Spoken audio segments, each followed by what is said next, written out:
The evening sky was turning dark as Commander Jackson drove through the quiet neighborhood streets. He was tired but satisfied after a long day of planning at the naval base. 18 years in the Navy SEALs had taught him discipline, and he was proud of his team's upcoming mission. Tonight, though, he was just a man heading home to get some rest. The flash of blue and red lights in his rearview mirror caught him by surprise. Jackson checked his speedometer. He wasn't speeding. He distinctly remembered stopping completely at the intersection 2 blocks back. Strange, he thought as he pulled over, turning down the radio playing his favorite jazz album. Jackson took a deep breath and followed the routine he practiced many times before. He rolled down his window, placed both hands on the steering wheel where they could be clearly seen, and waited. His heart rate barely increased. Combat situations had trained him to stay calm under much worse pressure than a traffic stop. Officer Wilson approached, flashlight beams sweeping across the inside of Jackson's modest sedan. License and registration, Wilson demanded without greeting or explanation. His voice had an edge to it. His hand rested on his holster, something Jackson immediately noticed. "Good evening, officer. May I ask why I've been stopped?" Jackson asked politely, his deep voice steady and respectful. "You ran through a stop sign back there," Wilson replied curtly. "License and registration, now." Jackson nodded. "I'm going to reach slowly for my wallet in my right pocket and then for my registration in the glove compartment."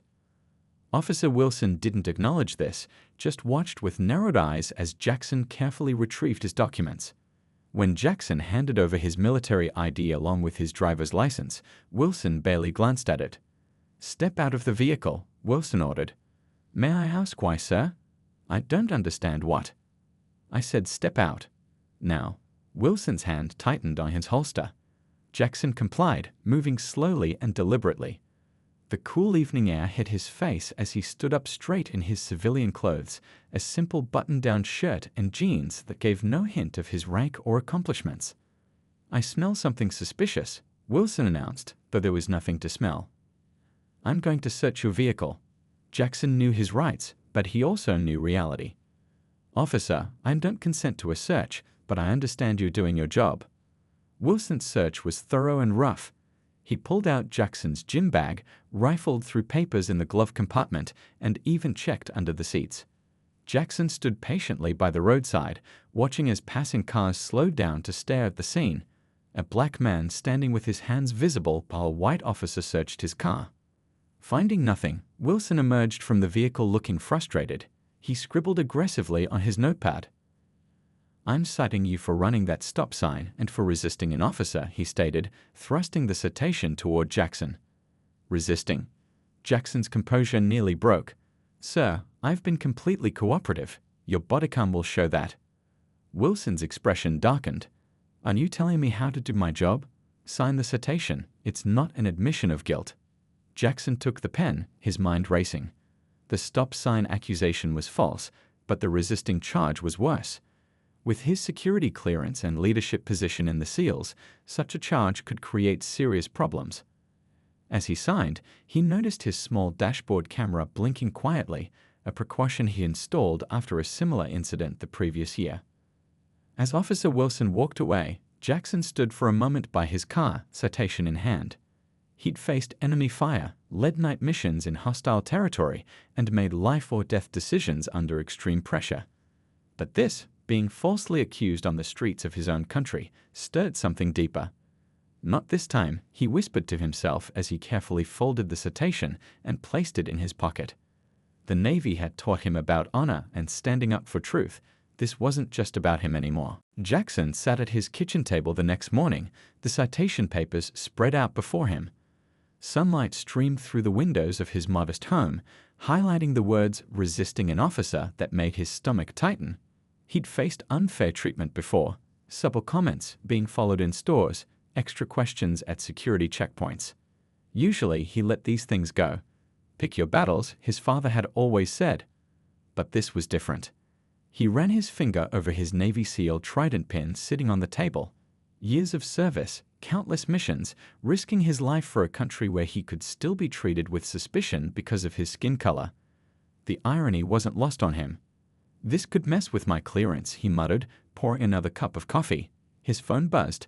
A text from his team lieutenant about tomorrow's training exercise. Leadership responsibilities, men who counted on him. The citation felt like a small thing compared to all that, but also somehow bigger. Jackson picked up his phone and called his friend Thompson, who worked as a military lawyer. "They've got nothing, and they know it," Thompson said after hearing the full story. "But these things can be messy. You sure you want to fight it?" "I don't want to," Jackson replied, looking out his window at the American flag hanging from his porch. "But I think I need to." 2 days later, he sat across from Attorney Rivera, a civilian lawyer who specialized in civil rights cases. Her office walls were covered with framed newspaper clippings about cases she'd won. "Your dashcam footage is clear," she said, closing her laptop after watching the video. "Officer Wilson had no cause for the search or the resisting charge. But I should warn you, these cases can get personal. Aren't you prepared for that?" Jackson thought about his team, his upcoming deployment, the potential hassle. Then he thought about the next person Officer Wilson might stop who didn't have a dashed cam or the resources to fight back. "I am," he answered simply. Rivera tapped a pen against her legal pad. "I think we should keep your rank and Seniel background quiet for now," she suggested. "Let's see how this plays out based on the facts alone." Meanwhile, across town, Officer Wilson sat at his desk, filling out his version of events. His pen moved quickly as he described an argumentative subject who displayed threatening body language. No mention of Jackson's military ID or his calm demeanor. Wilson had been on the force for 9 years and knew how to write a report that would stick. He'd dealt with guys who thought they were above the law before. As Wilson filed his report, his sergeant barely glanced at it before signing off. Another day, another citation. Neither of them gave it a second thought. Back at home, Jackson called his commanding officer to give him a heads up about the situation. "You don't need this headache right now, Commander," his CO said. "I can make a call, get this handled quietly." Jackson appreciated the offer but declined. "With respect, sir, I'd rather handle this through proper channels. No special treatment." His CO was silent for a moment before responding. "Understood, keep me posted."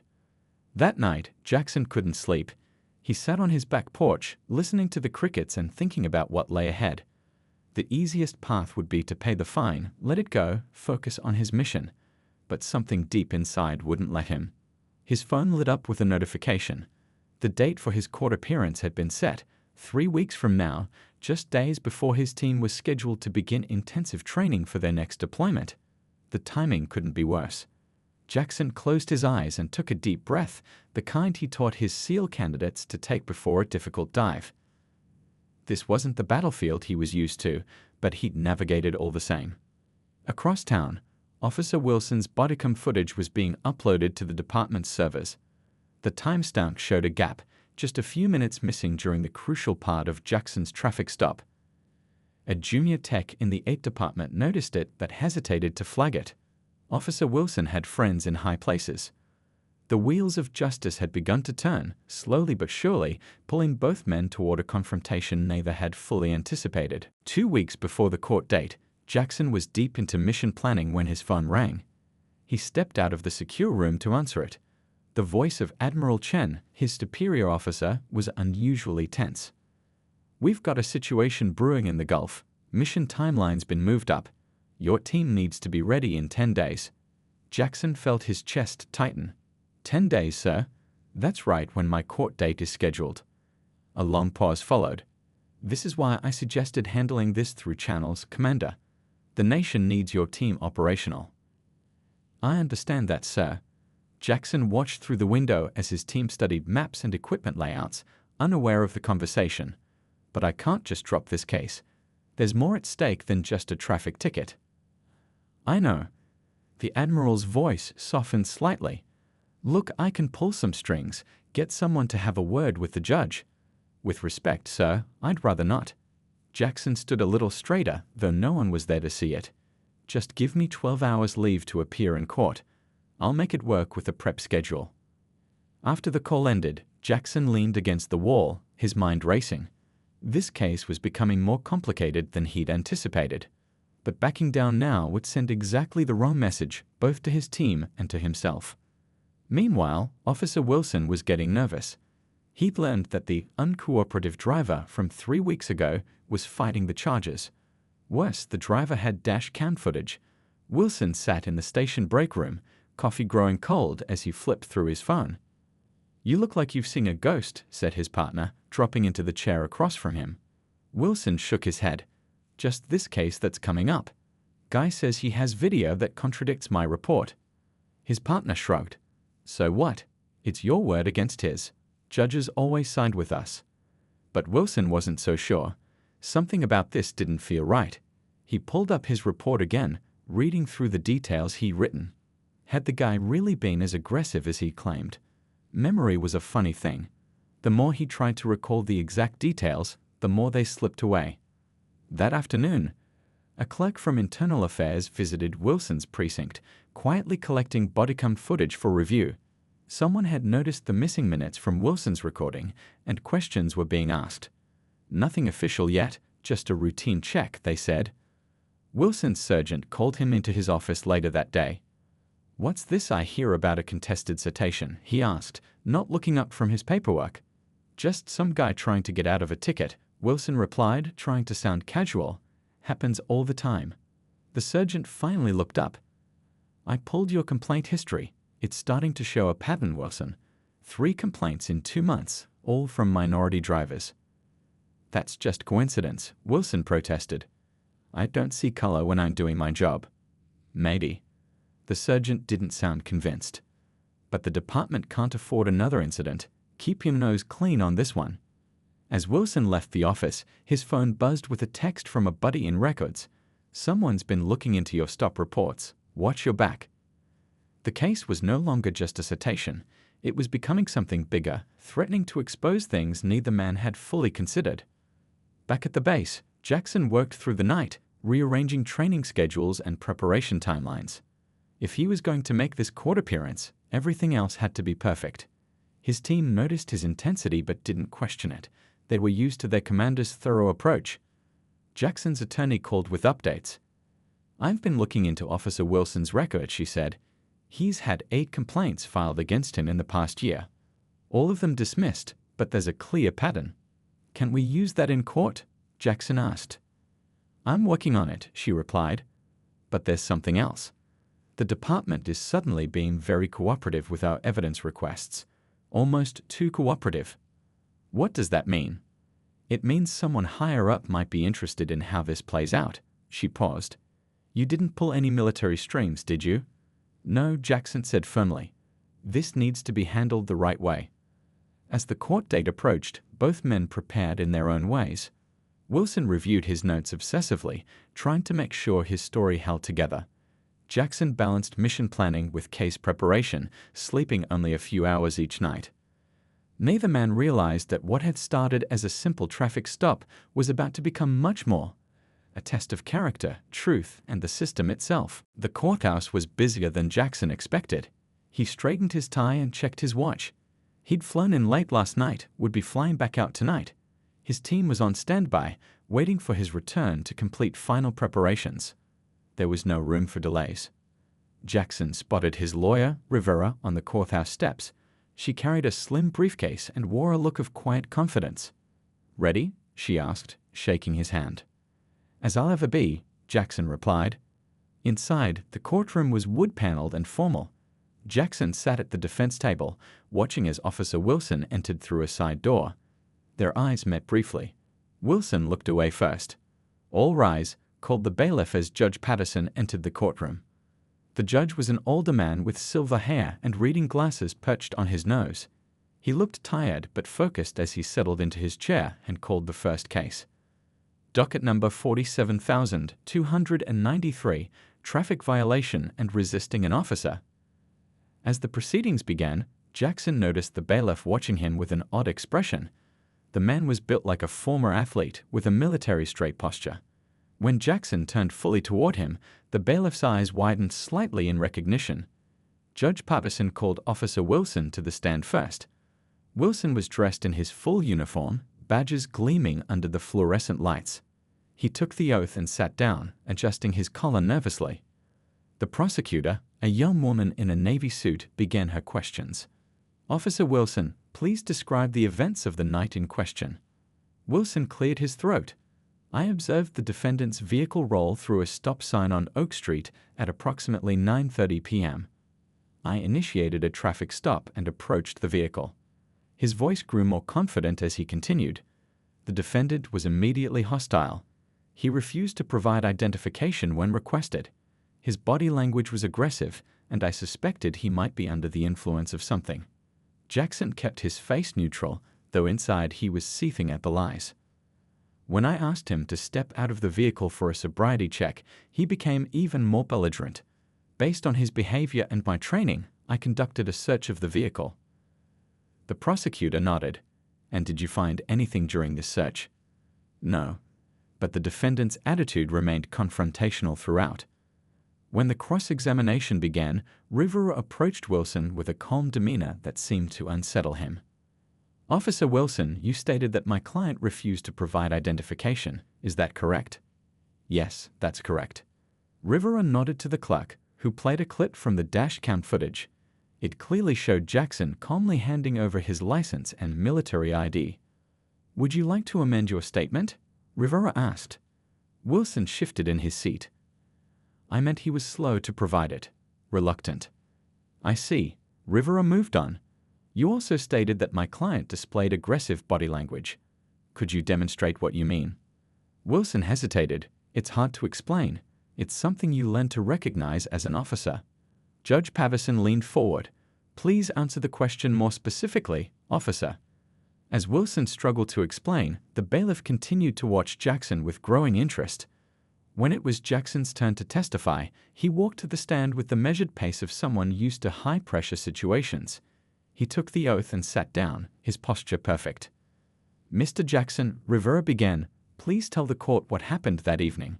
Jackson spoke clearly and calmly, describing the stop exactly as it had occurred, without embellishment. When asked about his occupation, he answered simply, "I serve in the United States Navy." "How long have you served?" Rivera asked. 18 years. The bailiff suddenly stood straighter, his hand reflexively moving to a salute before he caught himself. The judge noticed and gave the bailiff a curious look. As Jackson's testimony continued, the contrast between his account and Wilson's became increasingly apparent. Wilson began to fidget in his seat, his earlier confidence fading. During a brief recess, the bailiff approached the judge and whispered something. The judge's eyebrows rose in surprise. When court resumed, an unexpected visitor entered the courtroom, a tall man in a crisp naval uniform adorned with ribbons and insignia. The bailiff, a former Marine, snapped to attention as the man walked down the aisle. "Your Honor," Rivera addressed the court, "the defense would like to call one final witness, Rear Admiral Taylor." Wilson's face drained of color as the admiral took the stand. Judge Patterson, himself a veteran, straightened in his chair. "Admiral Taylor," Rivera began, "do you know the defendant?" "I do," the admiral replied, his voice carrying authority that filled the room. "Commander Jackson is one of the most decorated Navy SEALs currently serving. He has completed 12 combat deployments and has received numerous commendations for bravery and leadership." The courtroom fell silent as the admiral continued. "He is currently preparing to lead a mission of significant importance to national security. I've known the commander for 15 years, and I can state with complete confidence that he is a man of impeccable integrity." Officer Wilson looked as though he might be sick. The prosecutor frantically flipped through her notes, unprepared for this development. Judge Patterson removed his glasses and leaned forward. "Commander Jackson? Your attorney introduced you simply as Mr. Jackson." Jackson nodded. "Yes, Your Honor. My rank shouldn't matter in determining whether my rights were violated." The simple truth of those words hung in the air. The courtroom fell silent as Admiral Taylor's testimony continued. Even the usual shuffling of papers and whispered conversations had stopped. Every eye was fixed on the decorated officer as he spoke about Commander Jackson.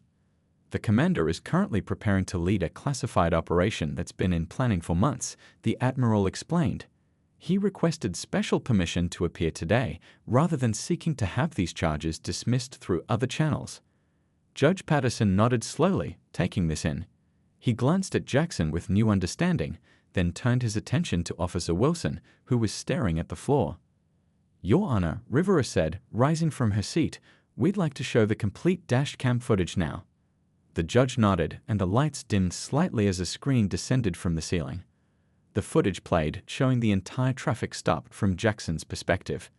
The contrast with Wilson's testimony was striking. The video showed Jackson being perfectly calm and cooperative throughout the encounter. When the lights came back up, Wilson's face was flushed with embarrassment. The footage had exposed each lie in vivid detail. "Officer Wilson," Judge Patterson said, his voice stern, "would you care to explain the discrepancies between your testimony and this video evidence?" Wilson shifted in his seat. I may have misremembered some details," he stammered. "It was dark, and in the moment, I perceived." "The footage shows you clearly examining Commander Jackson's military ID," the judge interrupted. "Yet you made no mention of this in your report or testimony." The courtroom was quiet enough to hear the ticking of the wall clock. Wilson had no answer. Rivera stood again. "Your Honor, we've also obtained Officer Wilson's bodycam footage through Discovery." She held up a USB drive. "Interestingly, there's a 4-minute gap during the critical part of the stop." The prosecutor jumped to her feet. "Your Honor, the defense was provided all available evidence." "I'm not suggesting evidence was withheld," Rivera clarified. "I'm simply noting the peculiar timing of the malfunction." Judge Patterson looked troubled. "Has the Internal Affairs Division been made aware of this issue?" The prosecutor hesitated. "I believe they've opened a preliminary inquiry, Your Honor." Jackson watched this exchange calmly. This wasn't about winning anymore. It was about truth. The judge turned to Jackson. "Commander, I'm curious. Why didn't you mention your rank when this case began? It might have resolved things much more quickly." Jackson stood, his bearing dignified without being showy. "Your Honor, I believe every citizen deserves equal treatment under the law, regardless of rank or position. My rights shouldn't matter more because I wear a uniform." A murmur of approval rippled through the courtroom. The bailiff nodded almost imperceptibly. Judge Patterson removed his glasses and rubbed the bridge of his nose. He was silent for a long moment, considering. "I've heard enough," he finally said. "The charges against Commander Jackson are dismissed." He turned to Wilson. "Officer, I'm referring this matter to the District Attorney's Office for review of possible perjury charges. I'm also recommending a full departmental review of your conduct." Wilson's shoulders slumped. His career, his reputation, everything he built was suddenly in jeopardy. As the judge prepared to move to the next case, Admiral Taylor approached Jackson. They didn't embrace or even shake hands, just exchanged the knowing looks of men who had shared difficult circumstances. "Your transport's waiting," the Admiral said quietly. "Team needs you back ASAP." Jackson nodded. "Thank you for coming, sir. I know it wasn't protocol." The Admiral's weathered face broke into a slight smile. "Sometimes protocol needs to make way for what's right." He hesitated, then added, "Your father would have been proud today." Jackson felt a tightness in his throat at the mention of his dad, who had also served.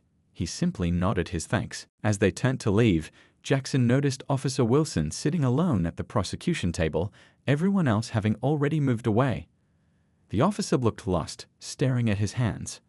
Jackson felt no triumph in the man's defeat, only a complicated mix of satisfaction that truth had prevailed and regret that it had come to this at all. Rivera touched his arm. "We won. Completely.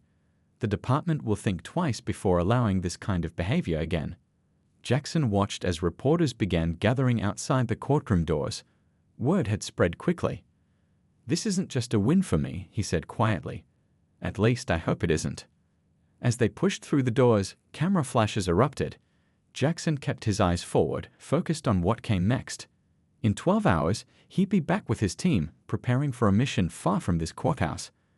But something important had happened here today, a small correction in a system that sometimes lost its way.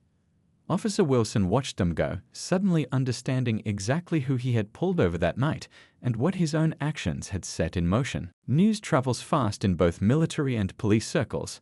By evening, Jackson was back on base, immersed in final mission preparations, but the story of what happened in that courtroom was already spreading like wildfire. Jackson sat in the briefing room, going over equipment lists while his team reviewed tactical plans.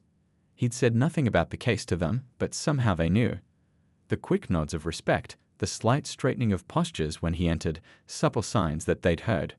"Sir," his second-in-command said during a break, "just wanted to say, good job today." Jackson looked up from his papers. "We haven't done the mission yet, Lieutenant." "Not talking about the mission, sir." The younger man didn't elaborate further, just gave a knowing nod before returning to his station.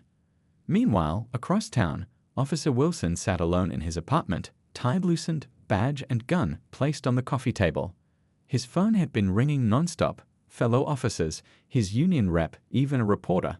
He'd answered none of them. The TV news played in the background, the anchor's voice filling the empty room.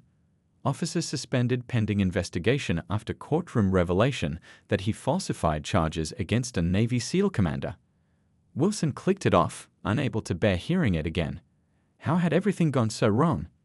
He'd made traffic stops like that hundreds of times, written reports the same way, never faced consequences before. His phone buzzed again. A text from his sergeant. "Internal Affairs wants to see you tomorrow, 9 a.m. sharp." He tossed the phone aside. His mind kept replaying that moment in court when the Admiral walked in, the look on the judge's face, the whispers that swept through the courtroom, the sinking feeling as he realized exactly who Jackson was. 3 days later, Jackson's team deployed. Their mission was classified, dangerous and successful. For 18 days, Jackson focused on nothing but the task at hand, leading his men through challenging conditions with the same calm precision he'd shown in that courtroom. When they returned, tired but satisfied, Jackson found a stack of messages waiting. News outlets requesting interviews, military higher-ups sending congratulations, though whether for the mission or the court case wasn't always clear. He ignored most of them. One message, though, caught his attention, from Rivera, his attorney. "Wilson's been terminated. Department review uncovered pattern of similar incidents. Your case was the tipping point." Jackson read it twice, feeling no joy in the news, just a quiet sense that something necessary had happened. That evening, he met with Admiral Taylor in the officer's wood-paneled study. The older man poured 2 glasses of whiskey and handed one to Jackson. "Police commissioner called me personally," the Admiral said, settling into his leather chair. "They're implementing new training protocols, using your case as an example of what not to do." Jackson swirled the amber liquid in his glass. "One case won't change everything." "No," the Admiral agreed, "but it's a start. Small corrections change course over time. You know that better than most." Jackson nodded, thinking of how a single degree of adjustment over a long navigation could mean the difference between reaching the target or missing by miles. A month passed. Life returned to normal rhythms. Jackson led training exercises, attended planning meetings, and prepared for his next deployment. The court case began to feel like a distant memory. Then came news that several of Wilson's previous cases were being reopened for review. Drivers who had faced similar charges, who hadn't had dash cams or the resources to fight back, were getting second looks at their cases. Jackson read about these developments with quiet satisfaction. This was why he'd fought, not just for himself. The police department announced new accountability measures and body camera protocols. A civilian review board was established. Small steps, perhaps, but meaningful ones. 6 months after the court case, Jackson was shopping at a grocery store when he spotted a familiar figure in the cereal aisle. Wilson, looking thinner and older than he remembered. The former officer was in civilian clothes, staring at the shelves without really seeing them. For a moment, Jackson considered walking away, but something made him stop. Wilson sensed someone watching and turned. When he saw Jackson, his face froze in shock. They stood there, cart to cart in the bright fluorescent light of the store, neither speaking. Around them, shoppers moved obliviously, reaching for items, checking lists. Finally, Wilson spoke, his voice barely audible. "I didn't know who you were." Jackson looked at him steadily. "Would it have made a difference if you had?" The question hung between them. Wilson had no answer, but the shame in his eyes was answer enough. "What are you doing now?" Jackson asked, not unkindly. "Security work."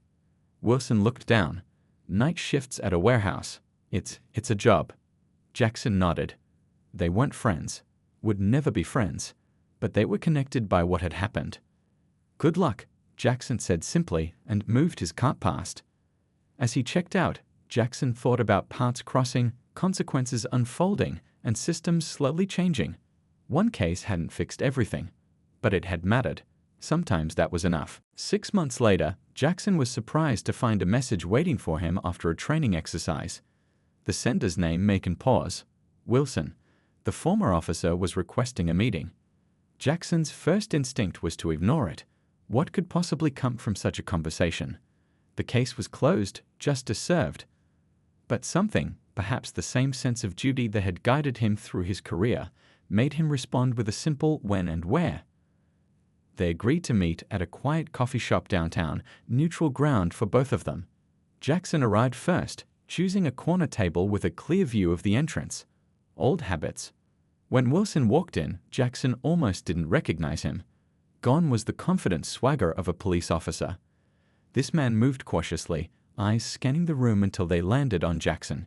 He seemed thinner, his face more lined than Jackson remembered. "Thank you for coming," Wilson said, sliding into the seat across from Jackson. He wrapped his hands around his coffee cup as if seeking warmth, though the day wasn't cold. An awkward silence stretched between them. What do you say to someone whose career you ended? What do you say to someone you wronged? Finally, Wilson spoke. "I've been trying to figure out what to say to you for months. Nothing seems right." He looked up, meeting Jackson's eyes directly for the first time. "I'm sorry. That's not enough, but it's true." Jackson measured his response carefully. "Why did you want to meet?" Wilson's gaze dropped back to his coffee. "I needed you to hear something from me directly." He took a deep breath. "What I did to you that night, it wasn't a mistake or a misunderstanding. It was wrong. And it wasn't the first time." This admission hung in the air between them. "My father was a cop," Wilson continued. "His father too. I grew up hearing certain things, believing certain things without questioning them." He shook his head slowly. "That's not an excuse, just a fact." Jackson listened without interrupting, his face revealing nothing. "After the hearing, after everything fell apart, I was angry. At you, at the system, at everyone but myself." Wilson's voice grew quieter.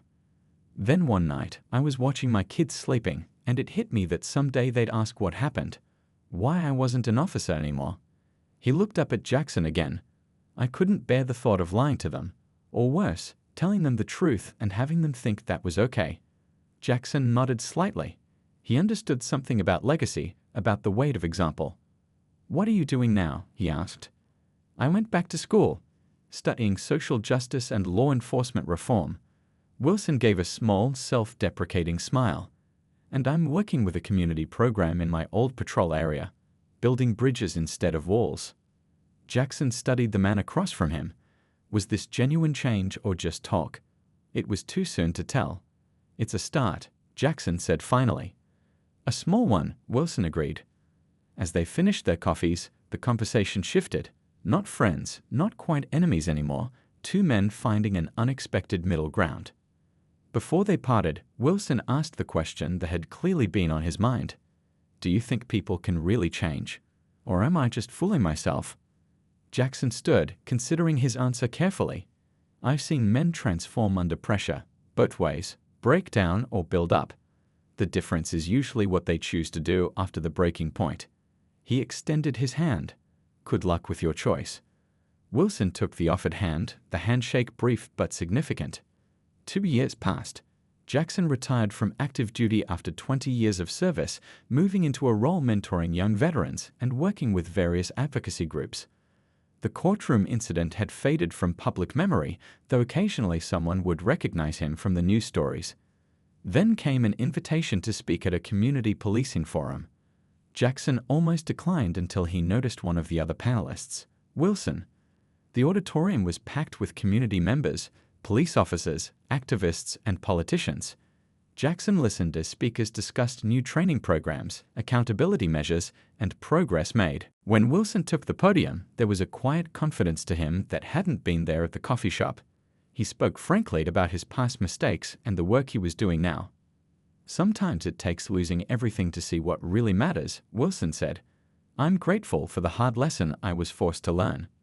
His eyes met Jackson's in the audience, an unspoken acknowledgement passing between them. Later, as they stood side by side after the forum, a young reporter approached. "Your case is often referenced as a turning point for police reform in this city. Did you ever expect that outcome?" Jackson and Wilson exchanged glances. "Change is rarely comfortable," Jackson replied, "but necessary things seldom are." Wilson nodded in agreement. "The hardest lessons are usually the ones we need most." As they walked out together, neither man mentioned the night that had connected their lives. They didn't need to. What mattered now was what they were building from it. Wilson with his community work, Jackson with his veteran advocacy, both men committed to making systems better than they had found them. The incident that could have ended in tragedy had instead become something neither man expected, a pathway toward healing, not just for themselves, but for the community they both served in different ways.